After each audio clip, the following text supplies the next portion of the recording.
कौम है, हम जिंदा कौम है, पाइंदा कौम है। सामाईने मोहतरम, हमने लंबा अरसा दहशतगर्दी के खिलाफ जंग लड़ी, मजबूती और साबित कदमी से खड़े रहे। अपनी दुनिया आप पैदा कर अगर जिंदों में है कि मिज़दाक हम वसाइल की कमी और भरपूर आलमी मुखालफत के बावजूद खुद एटमी ताकत बने। हमारे मदारस ने सरकारी सरपरस्ती ना होने के बावजूद दुनिया में सबसे ज़्यादा वफाद कराम पैदा करके तालीम की अहमियत का बोलबाला किया। हमने दुनिया में सबसे बेहतरीन और फ़ाल नहरी निज़ाम मुतारफ़ करवाया। हमने अरफा करीम की सूरत में सबसे कम उम्र कंप्यूटर इंजीनियर पैदा किया। सामाईने मोहतरम, और हम वो जिंदा कौम है जिसने कलमा की बुनियाद पर मुल्क बनाया। मीरास में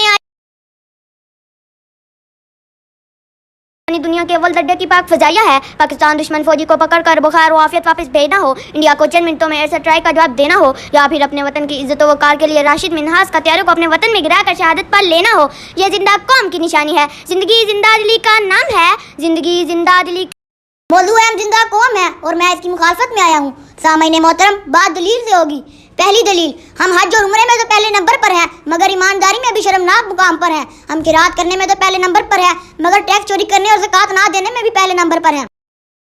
कुव्वत इसको कहते हैं चुभे कांटा जो काबुल में, वो हिंदुस्तान का हर पीरो जवां बेताब हो जाए।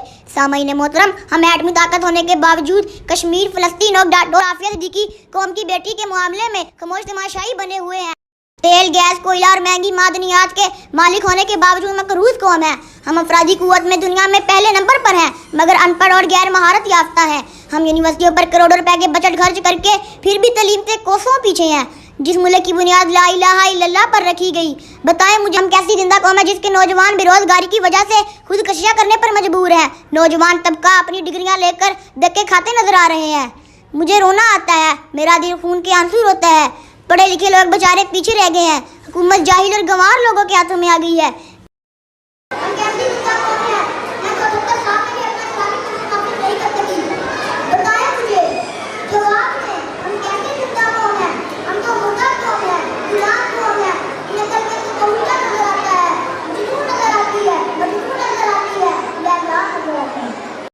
अस्सलाम वालेकुम।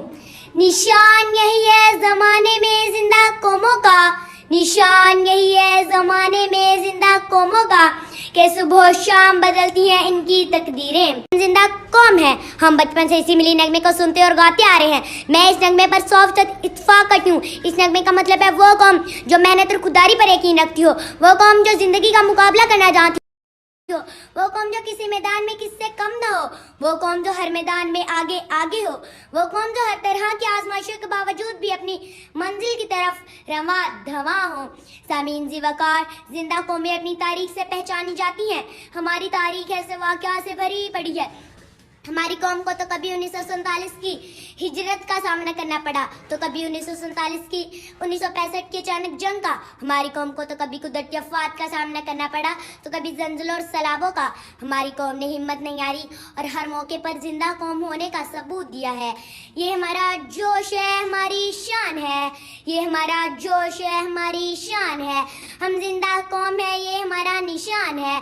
हमें जिंदा दिल कौम तो कभी नहीं थकती, हमें जिंदा दिल कौम तो कभी नहीं थकती। हिम्मत और हौसले से हम अपनी तकदीर बदलते हैं।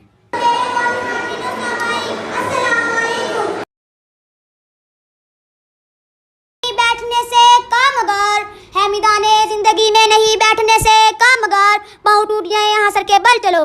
हम जिंदा कौम हैं।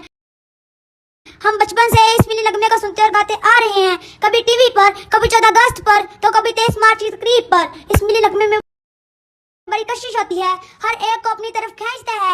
हर शख्स वतन की मोहब्बत में नगमा गुनगुनाता भी है, लेकिन माजरत के साथ मैं इससे बिल्कुल भी इत्फाक नहीं करता, क्योंकि मैं इस कौम मुल्क से ताल्लुक़ रखता हूँ जो इस्लाम के नाम पर हासिल किया गया।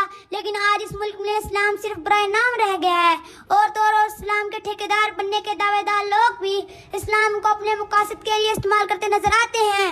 मैं बदकिस्मती से इस कौम मुल्क से ताल्लुक़ रखता हूँ कि जिनकी अदालतों में इंसाफ नहीं, नसीहत में असर नहीं, तालीमी इदारों में तालीम नहीं, खून में वफा नहीं, सियासत में खिदमत नहीं। मैं बदकिस्मती से इस कौम मुल्क से ताल्लुक़ रखता हूँ कि जिनकी अदालतों के बाहर कुरानी आयात लिखी हैं, लेकिन हमारे मुनसफीन कुरान हदीस से कोसों दूर हैं, और इतना दूर हैं कि इंसाफ करने में दुनिया की 149 अदालतों में हमारा नंबर 124 पर आता है, जबकि तनख्वाह और मुराद 10वें नंबर पर है।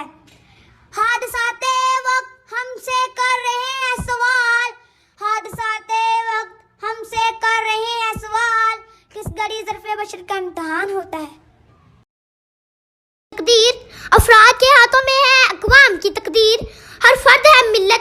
मुकद्दर का सितारा।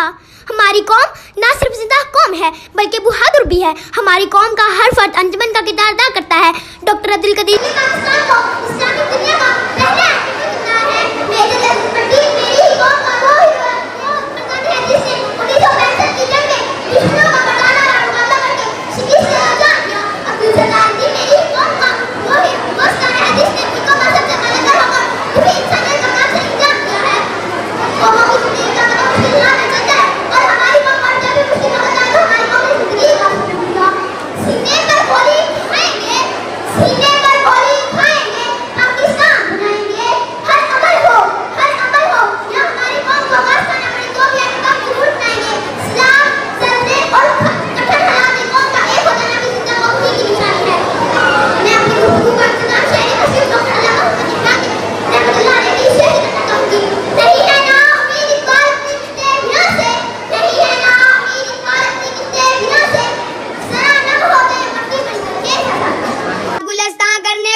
बर्बाद गुलस्तान करने को बस एक ही उल्लू काफी था।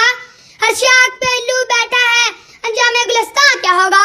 सामान्य जीवकार, मैं बदकिस्मती से इस कौम मुल्क से ताल्लुक रखता हूँ जिसके हाथ जंगल का कानून है और जिसकी लाठी उसकी भैंस वाला कानून है। मैं बदकिस्मती से इस कौम मुल्क से ताल्लुक रखता हूँ जहाँ शार्फिया के लोग ऐशो आराम करते हैं और टैक्स देने वालों को जिंदगी की बुनियादी जरूरतों से महरूम रखे हुए। मैं बदकिस्मती से इस कौम मुल्क से ताल्लुक रखता हूँ जहाँ अमीर अमीर से अमीर तर होता जा रहा है और गरीब गरीब से गरीब तर होता जा रहा है।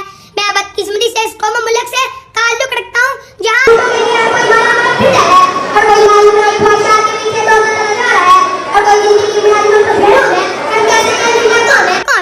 मासरत के साथ हम जिंदा कौम नहीं, हम महज कौम का दर्जा रखते हैं।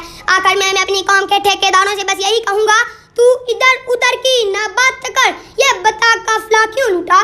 तू इधर उधर की ना बात कर, ये बता काफिला क्यों लूटा?